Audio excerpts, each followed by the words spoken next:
The blizzard was relentless. Snowflakes slammed against the windshield in thick, blinding waves as I struggled to keep my car steady on the winding mountain road. My knuckles were white against the steering wheel, my breath fogging up the glass, despite the heater blasting at full force. The radio was nothing but static, and the only sound was the wind howling, like something alive, something starving. I wasn't even supposed to be on this road. My GPS had rerouted me due to a highway cliff, sending me deep into the mountains, where the only company was the skeletal trees and the distant, unseen creatures that cried out in the night. The storm had come out of nowhere, thick and unyielding, and I was beginning to think I'd made a mistake by continuing forward. That's when I saw him. A figure stood on the side of the road, barely visible through the sheets of snow. At first, I thought my eyes were playing tricks on me. Who the hell would be out in a storm like this? As I got closer, my headlights illuminated him fully. He was wearing a long, tattered coat that looked frozen stiff, and his head was down, snow piling onto his slumped shoulders. I slowed to a stop, hesitating. Every rational thought in my head told me to keep driving. But what if he was stranded? What if he was in danger? With a sigh, I leaned over and pushed the passenger door open. "Hey, you okay?" My voice barely carried over the storm. The man moved slowly, almost mechanically. His head lifted, but his face remained obscured by the hood of his coat. He took a few stiff steps forward and then climbed inside without a word. As he settled into the seat, the temperature in the car seemed to plummet. I shut the door quickly, rubbing my arms against the sudden chill. "Where are you headed?" I asked, glancing at him. He didn't answer right away. Snow clung to him unnaturally, as if it refused to melt. His breath didn't fog up in the cold air. "Just forward," he finally muttered, his voice hoarse and distant. I swallowed and put the car into drive. The road stretched on endlessly, the blizzard only worsening. Minutes passed in silence, the only sound the hum of the engine and the rhythmic squeak of the windshield wiper. I couldn't shake the feeling that something was wrong. The first sign came when I glanced in the rearview mirror. The back seat was empty. I frowned, glancing over at my passenger. He was still sitting there, unmoving, his face still hidden by the hood.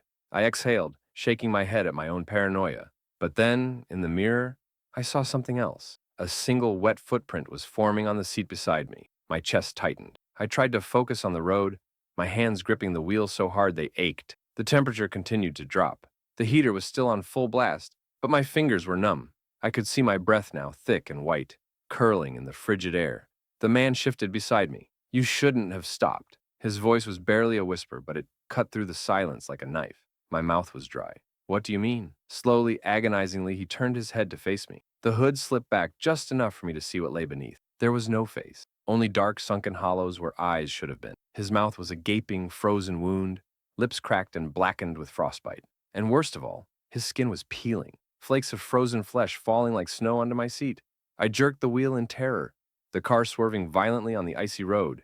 The tires skidded, and I fought to regain control, my pulse thundering in my ears. When I dared to look back at the passenger seat, he was gone. But the car was still cold. The blizzard howled louder, the wind screeching against the windows. I could hear something whispering beneath it, low and guttural. The footprints hadn't vanished. More had appeared on the dashboard, on the ceiling, wet marks trailing across the inside of the car, like something was crawling around, unseen. I couldn't breathe.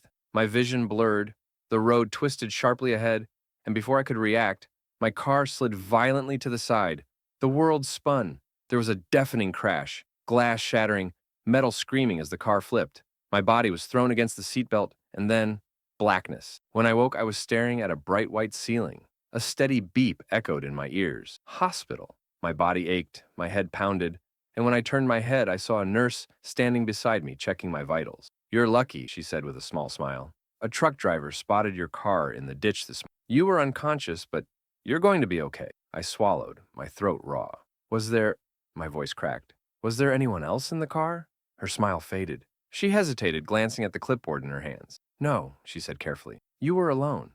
A deep, icy dread coiled in my stomach. I tried to argue, to tell her what had happened, but the words wouldn't come. Later that night, when I was finally alone in my hospital room, I turned my head toward the chair beside my bed. A coat lay draped over it. Not mine. It was old, tattered, and frozen stiff. The cold seeped into my bones as I trudged through the snow-covered streets, my boots crunching against the ice with every step.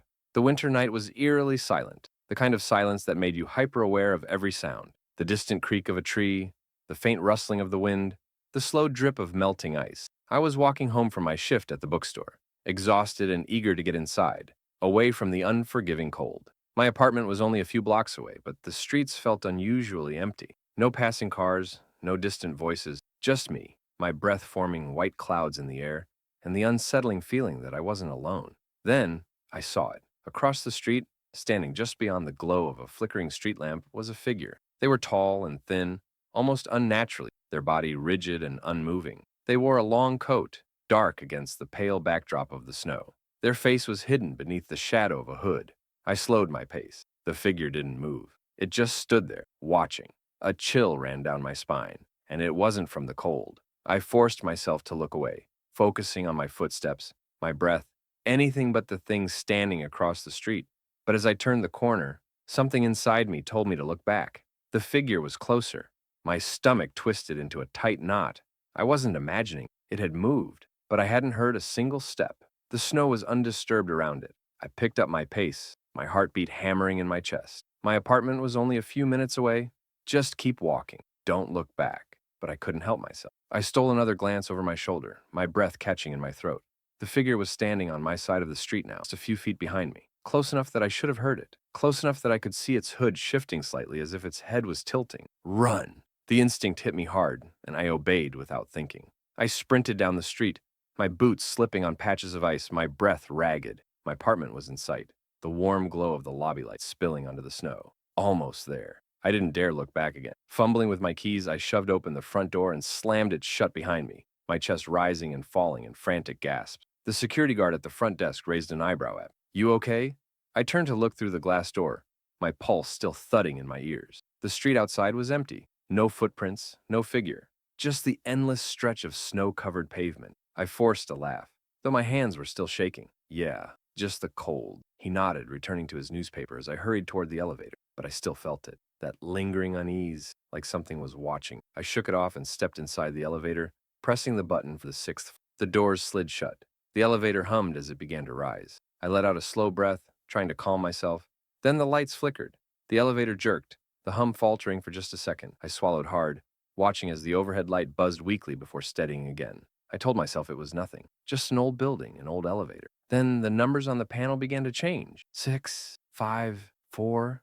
Then it stopped. I hadn't pressed the button for the third floor. The elevator doors slid open with a soft chime. My stomach twisted as I stared out into the dimly lit hallway. The floor was empty, the silence thick and suffocating. The lights flickered weakly, casting long, stretching shadows across the walls. And standing at the end of the hallway, just beyond the reach of the flickering light, was the figure.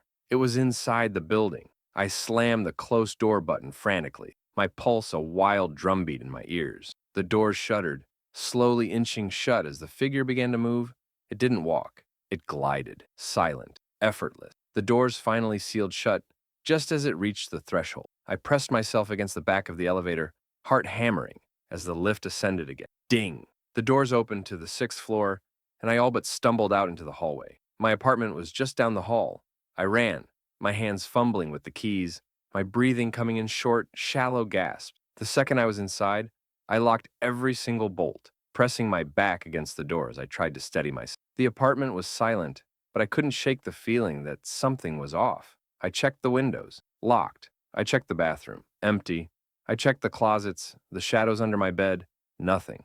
I was alone, but I knew deep down that I wasn't. That night, I barely slept. Every sound made my skin crawl.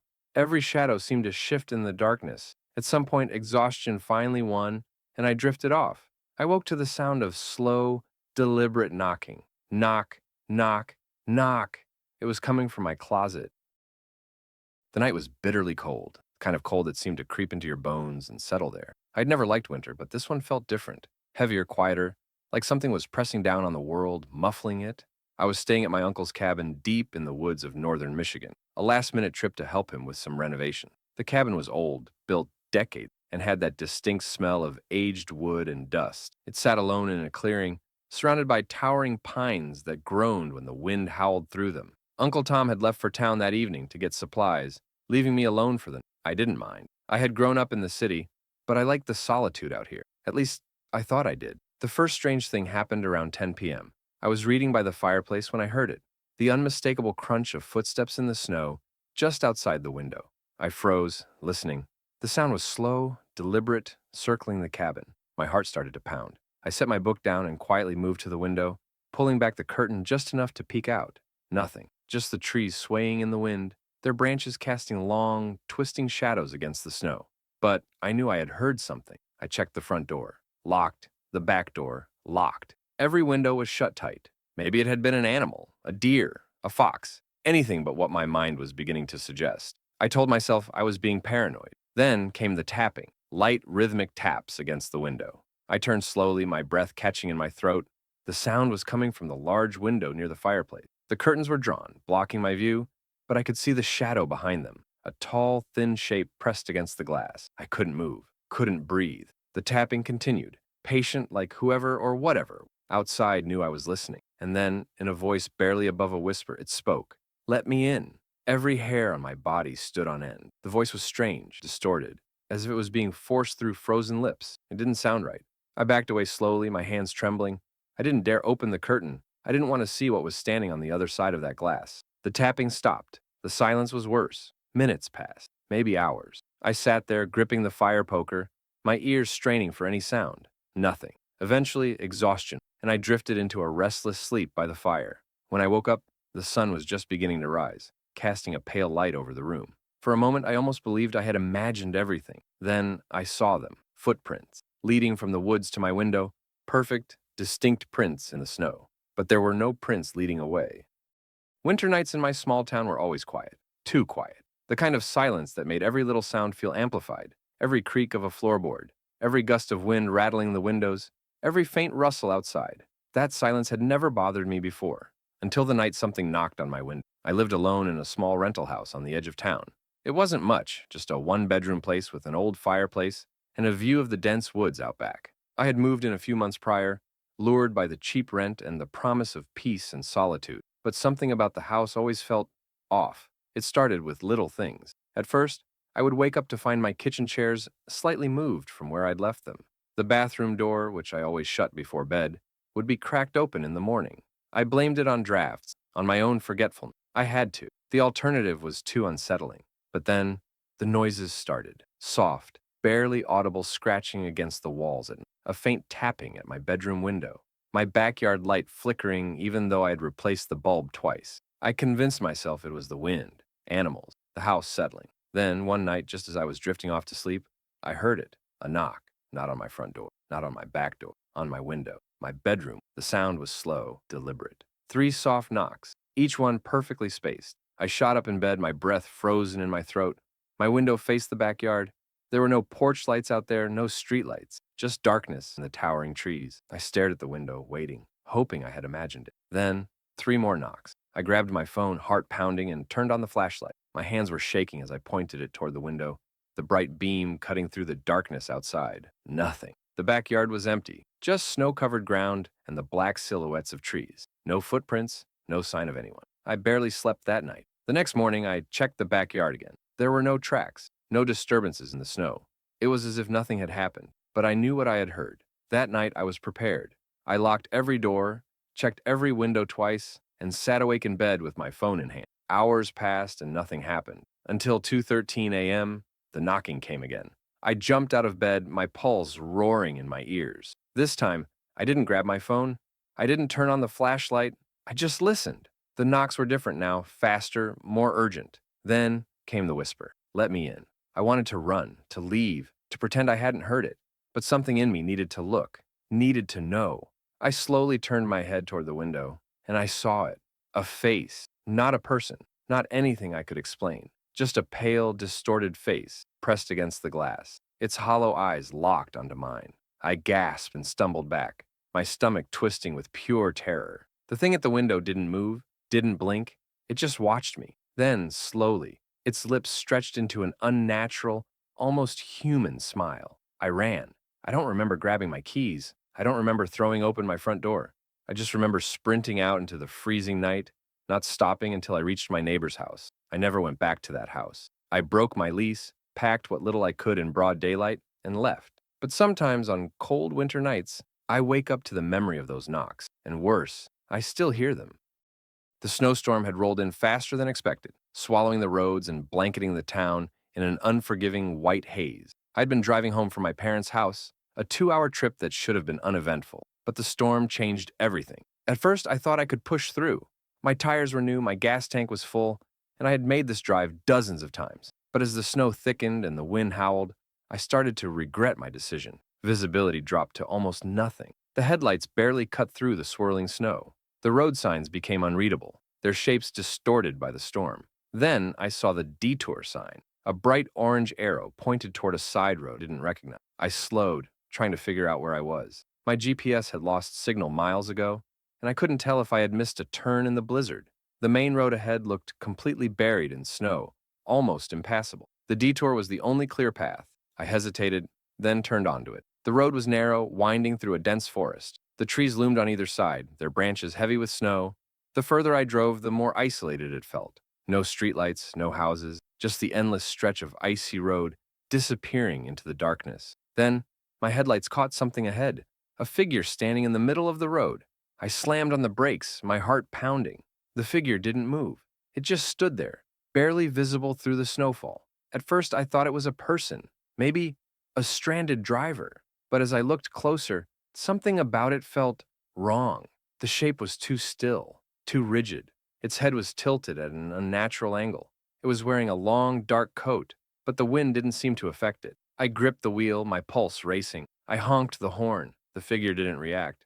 I wasn't about to get out of the car. Carefully, I started to steer around it, keeping my eyes locked on the figure as I passed. My breath hitched when I got close enough to see its face, or rather the lack of one. There were no features, just smooth, pale skin where a face should have. A wave of cold, deeper than the winter air, washed over me. I pressed the gas, my tires slipping on the icy road as I sped past. I didn't look back, but the road ahead twisted and curved, and when I rounded the next bend, the figure was there again, standing in the middle of the road. I slammed the brakes again, my breath coming in short, panicked gasps. There was no way it could have gotten ahead of me. I threw the car into reverse, my hands shaking, but as I looked in the rearview mirror, it was behind me too.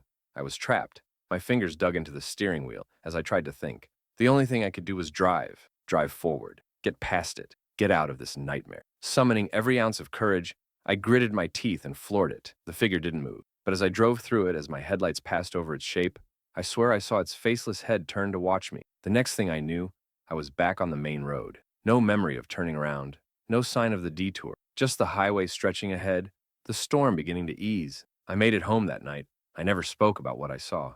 But sometimes, when I drive alone in the snow, I see footprints appear in the road ahead. I had never believed in ghosts, or monsters, or anything beyond what I could see and touch. But that changed the night I stayed in my grandfather's old cabin. He had passed away the winter before, leaving behind a small, weathered cabin deep in the woods of Maine. My family had debated what to do with it. Sell it, fix it up, or leave it untouched. No one had stayed there in years, not since my grandfather had begun ranting about strange noises in the woods, shadows moving where there shouldn't be. We dismissed it as old age, paranoia. But when winter came and my parents asked me to check on the place, I agreed. I should have said no. The drive up was peaceful at first. Snow fell lightly, dusting the empty road. The trees stretched tall and endless, their bare branches twisting against the gray sky. I arrived just before dusk, unlocking the heavy wooden door and stepping inside. The cabin smelled of dust and old pine. Everything was exactly as my grandfather had left it. His worn-out chair by the fireplace, his old hunting rifle mounted on the wall, a pile of firewood stacked neatly by the door. I started a fire and settled in for the night. I had planned to stay for a few hours, make sure the place hadn't been damaged by the weather, then head home. But as the wind howled outside and the cold deepened, I decided to stay until morning. That was my mistake. The first noise came around midnight, a faint scratching at the back door. I sat up, listening. The fire had died down, casting long shadows across the wooden walls. The scratching came again, slow and deliberate. A raccoon, a fox, something small. Then came the knocking. Not at the back door, at the window. 3 sharp knocks echoing through the cabin. I turned, my breath catching in my throat. The window faced the woods. There shouldn't have been anyone out there. I crept toward it, my pulse pounding. The glass was frosted over, but beyond it, I could just barely make out a shape. Tall, motionless, watching. I grabbed the flashlight from the table and shined it outside.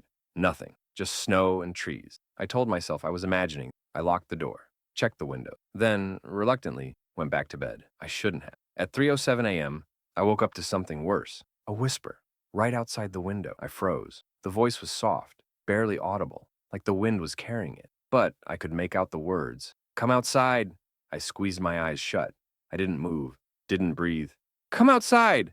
The voice was closer now, like it was just on the other side of the glass. Then the doorknob rattled. Something was trying to get in. I grabbed the fireplace poker, my hands shaking. I didn't dare move toward the door. The rattling stopped. Silence. Then footsteps. Slow, crunching footsteps circling the cabin. I stayed awake until dawn, gripping the poker like my life depended on it. When the first light broke through the trees, I forced myself to look outside. There were footprints, leading from the woods to my window, to my door, circling the cabin again and again. But there were no prints leading away. Growing up, I had always loved winter. The fresh snowfall, the crisp air, the way the world seemed quieter, almost peaceful. But that changed the year I took the night shift at a remote gas station just outside of town.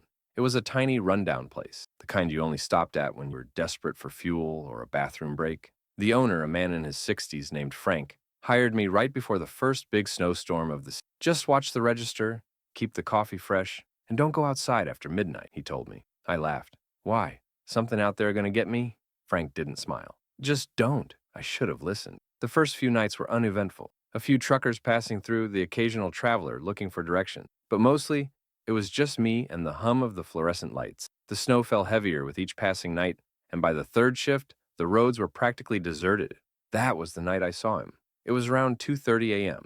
The store was empty, and I was halfway through a bad cup of coffee when I noticed something outside. A figure standing just beyond the glow of the station's lights, near the tree line. At first, I thought it was just another traveler, but he wasn't moving, just standing there, facing the station. I squinted through the frost-covered glass, trying to make out detail. He was tall, wearing a dark coat, but something about the way he stood, so still, so rigid, made my stomach twist. I waited for him to come inside.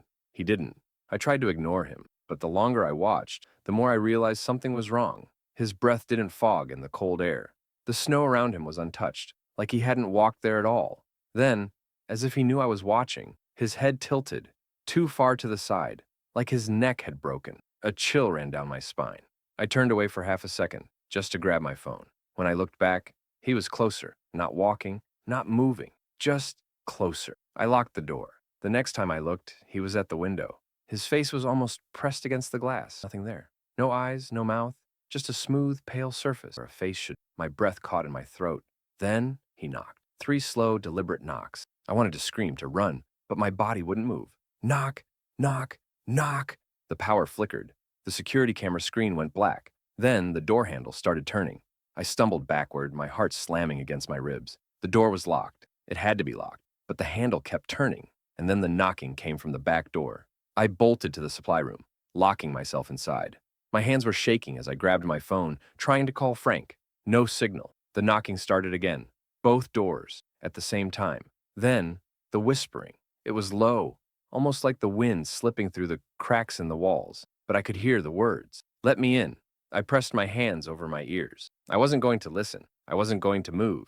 Then, silence. I don't know how long I stayed in that supply room. Eventually, the sun rose, and Frank found me, curled up in the corner, pale and shaking. He didn't ask what happened. He just nodded and said, "You saw him." I quit that day. I don't know who or what he was, but sometimes on cold winter nights, when the snow is falling just right, I swear I hear knocking, and I don't check the windows anymore. I used to love taking long drives at night, especially in the winter. There was something calming about an empty road covered in fresh snow, the headlights bouncing off the white landscape.